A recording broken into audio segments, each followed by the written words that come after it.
Kasalukuyan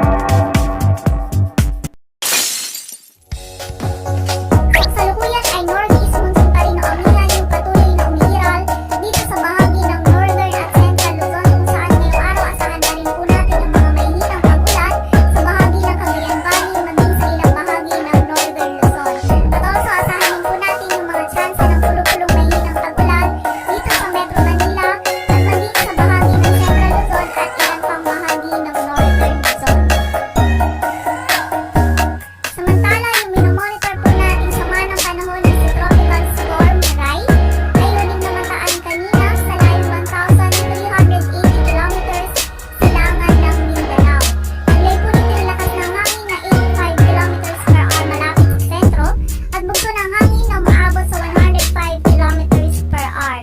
Ito ay kumikilos pahilagang kanluran sa bilis na 30 kilometers per hour habang binabaybay po yung karagatan patungo po or palapit dito sa eastern boundary ng ating Philippine Area of Responsibility.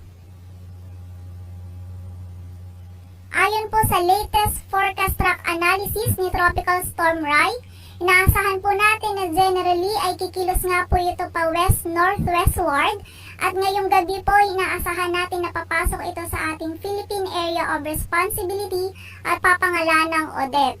Afterwards po bukas ng Miyerkules, inaasahan natin na ito ay kikilos pa westward or pakanluran habang binabaybay po yan po nito ang Philippine Sea, palapit nga po ng kalupaan, and by Thursday, naasahan po natin na maaari po itong maglandfall dito po sa area ng Eastern Visayas, Caraga Region. Kaya yung mga kababayan po natin dyan, ang paalala po natin ay mag-ingat at maging alerto at maging handa po tayo dahil sa magiging pong mapaminsala yung mga dala po nitong hangin at pag-ulan dyan po sa area po na yan at maging sa buong bahagi din po ng Visayas at malaking bahagi ng Mindanao at ilan pa pong bahagi ng Southern Luzon.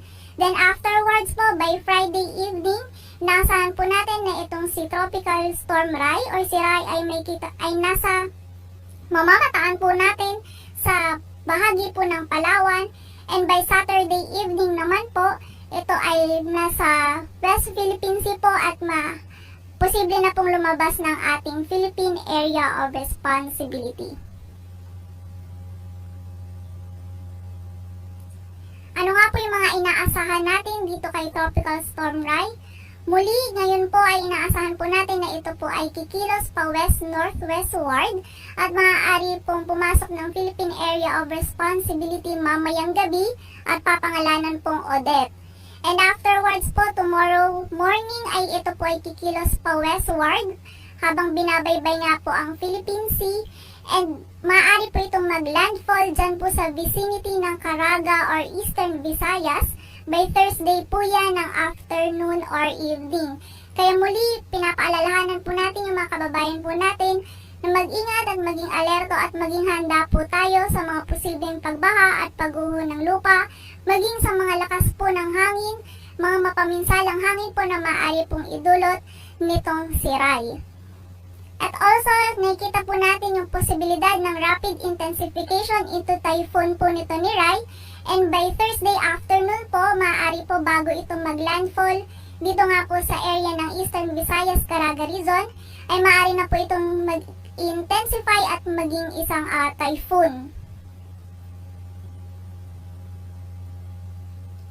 At ayon nga po sa latest forecast track natin, inaasahan po natin yung tropical cyclone wind signals po natin ay maaari pong itaas sa area po ng Visayas, sa malaking bahagi ng Mindanao, at sa ilang bahagi po ng Southern Luzon.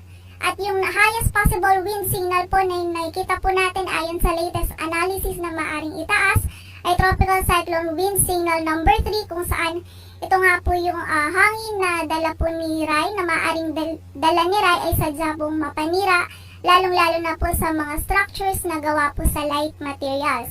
At also yung tropical cyclone wind signal number 1 po natin ay maaari na pong itaas as early as tonight or tomorrow po ng early morning. And also, sa pagdaan nga po nito ni Tropical Storm Rai sa atin pong kalupaan, inaasahan po natin na magdudulot din po ito ng mga malalakas na pag-ulan. Diyan nga po sa Visayas, sa malaking bahagi po ng Mindanao at sa ilang bahagi po ng Southern Luzon. And also, posible din po yung mga storm surge, lalong-lalo na po sa mga low-lying areas po malapit po sa path or sa dadaanan po ng typhoon. Kaya muli, pinapaalalahanan po natin yung mga kababayan po natin dyan na mag-ingat, maging alerto, at maging handa po sa mga posible pong pagbaha at pagguho ng lupa, maging sa dulot po ng mapanirang hangin na dala nito ni Tropical Storm Rai. At also, makipag-ugnayan din po tayo sa ating mga local DRRM offices sa mga posible pong paglikas.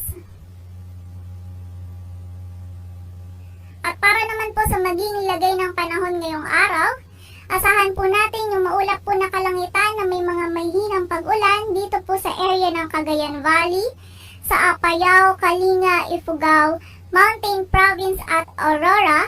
At dito naman po sa Metro Manila, maging sa nalalabing bahagi po ng Luzon, ay asahan din po natin yung mga tsansa po ng pulo-pulong mahinang pag-ulan na dulot pa rin po yan ng Northeast Monsoon o amihan. Agad po ng temperatura sa Lawag ay maaaring umabot hanggang 32 degrees Celsius. Sa Baguio ay 13 to 23 degrees Celsius. Sa Tuguegarao ay 21 to 29 degrees Celsius. Sa Metro Manila ay 23 to 31 degrees Celsius. Sa Tagaytay ay 21 to 28 degrees Celsius. Sa Legazpi ay 24 to 30 degrees Celsius. At sa Calayana Islands at sa Puerto Princesa, ang maximum temperature ay maaaring umabot hanggang 32 degrees Celsius.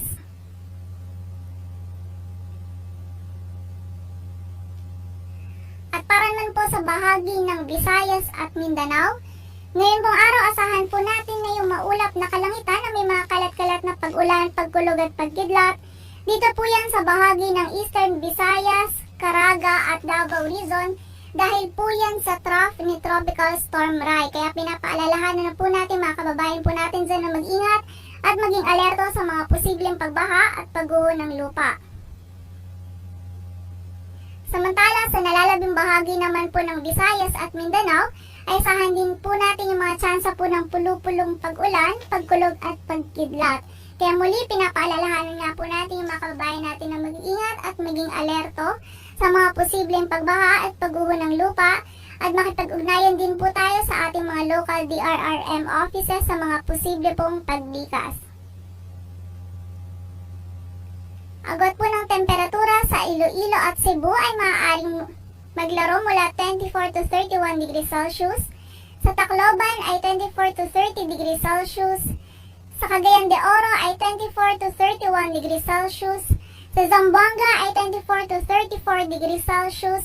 At sa Davao ay 25 to 32 degrees Celsius. At para naman po sa lagay ng dagat baybayin ng ating bansa, sa kasalukuyan ay meron pa rin po tayo nakataas na gale warning sa mga dagat baybayin po yan ng Northern Luzon, sa Eastern Seaboard ng Central Luzon, sa Eastern at Western Seaboards ng Southern Luzon, sa Eastern at Western Seaboards ng Visayas at sa Eastern Seaboard ng Mindanao, kung saan hindi nga po muna natin pinapayagang pumalaot yung mga kababayan po natin mangingisda, pati na rin yung may mga maliliit na sasakyang pandagat. Para po sa 3-day outlook ng mga key cities ng ating bansa, dito po sa Metro Manila, in the next 3 days, asahan pa rin po natin yung mga tsansa ng pulo-pulong mahihinang pag-ulan na dulot po ng amihan, at ang agwat po ng temperatura ay maaaring maglaro mula 23 to 31 degrees Celsius. Sa Baguio City, in the next 3 days, asahan din po natin yung mga tsansa ng pulo-pulong mahihinang pag-ulan, at ang temperatura ay maaaring maglaro mula 13 to 23 degrees Celsius.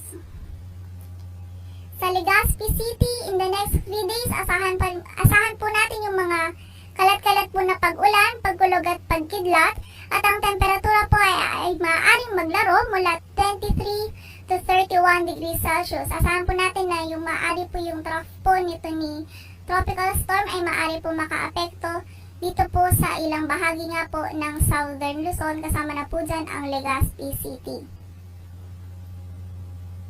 Samantalang sa Metro Cebu bukas po at in the next 3 days, asahan po natin yung masungit po na panahon na dulot nga po nitong binabantayan natin na si Tropical Storm Rai, at ang agwat po ng temperatura ay maaaring maglaro mula 23 to 29 degrees Celsius.